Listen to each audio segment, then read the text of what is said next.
house one evening. They live on a fifth floor apartment. 6 people live in this 2-bedroom apartment. Very cramped little place. He was very proud of it. They served us a meal. Pastor Stavro and I sat at the table. 7 or 8 people, I don't remember, were there, stood around us and watched us eat. That's how they do things there. And when you get down to about halfway through the rice, plop, another big pile of rice is piled on there. I went like this, and they kept piling around there. I told them I'm not going to eat it. They thought we were all too skinny. Pastor Bill? This was the second church I preached at the second week. This was not out in the fishing village, but out in another community.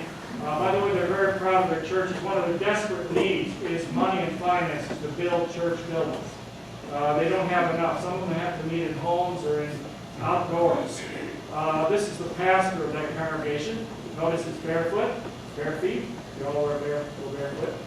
This community, after the service, again, this is like a 4-hour service. Pastor Masaki was there with me. But anyway, there was a young lady we visited after the service. She's 30 years old, 3 children dying of AIDS. Sad story. There's Dr. Masaki from Fort Wayne Seminary. He and I both preached there. Notice what is in his right hand.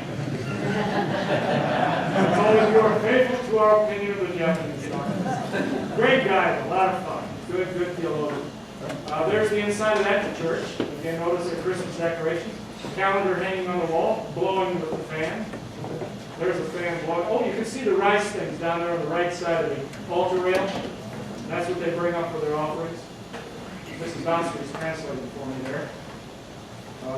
There weren't too many men here in this service, mostly women. I think they were out planting rice or harvesting or something. It was cold.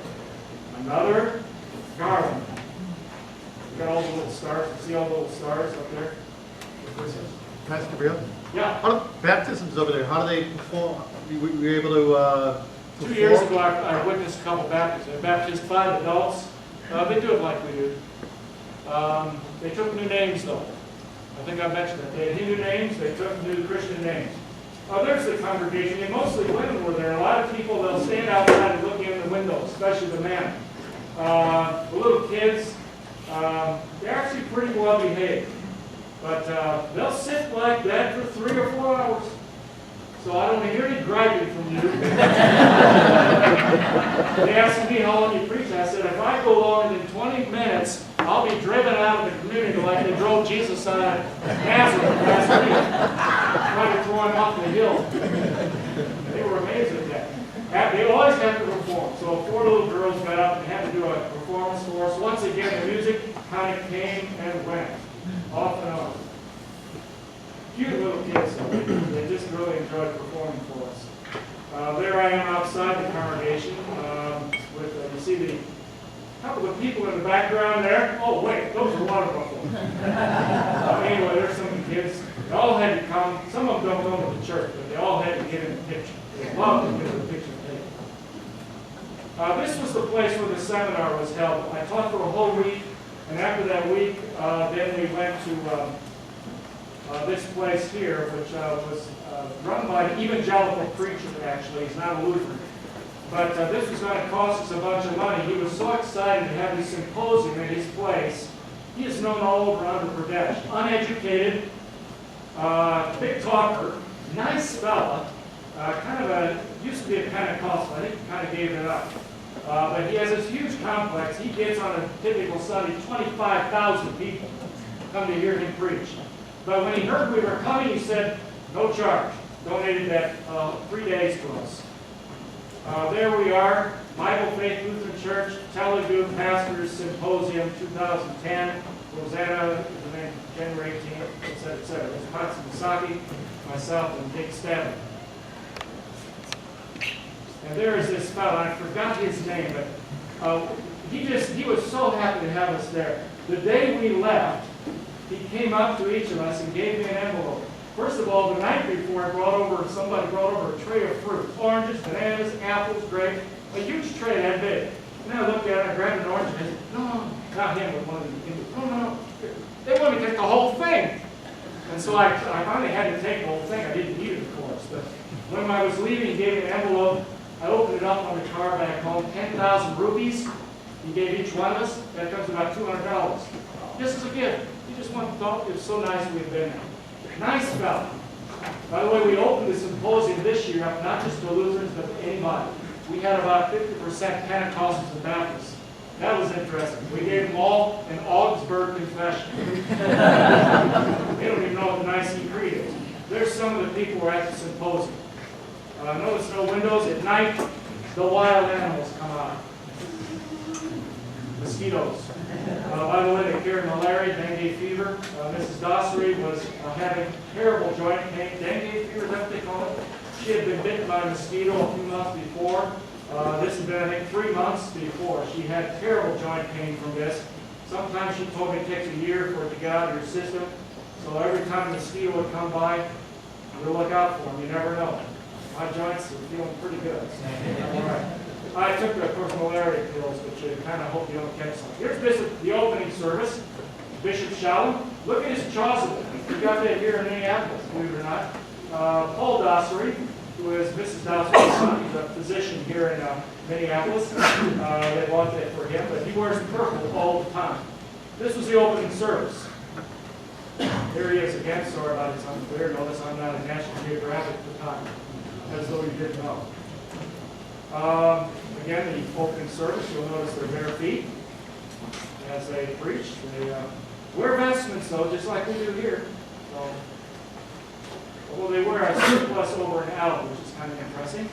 Dr. Raj Kumar, great guy, knows fluent English. Most of their fellows who are doing the translating and teaching the seminary are this guy's vintage. They're getting close to retirement. They're actually are retired. I told Mrs. Dossery and her sons that this church body desperately needs to select 2 or 3 of their bright young men and get them over here in the United States, get them to our Fort Wayne Seminary so they learn English and get them good theological training. Now, this church body is going to die out in the next 20 years. They will not have any good leadership. And this would be a marvelous thing if they do it for Congregational College to support one of these students to come over to USA and study at one of their seminaries. And if and when that ever happens, I'm going to encourage our congregation to maybe support them. Here's another picture shot of the symposium. We had a good attendance this year. That's Pastor Stadler from St. James Lutheran Church. We want that to work. This thing, more and more people kind of came. I think there is me talking, so you know I was there. A little humor. They asked me why I wore a black shirt all the time. I said, because I take little suitcases. And I only have to carry one shirt. And I said, so stay away from me. They all laughed and laughed. And I told my transfer, I sat down, I said, I hope they know I was kidding.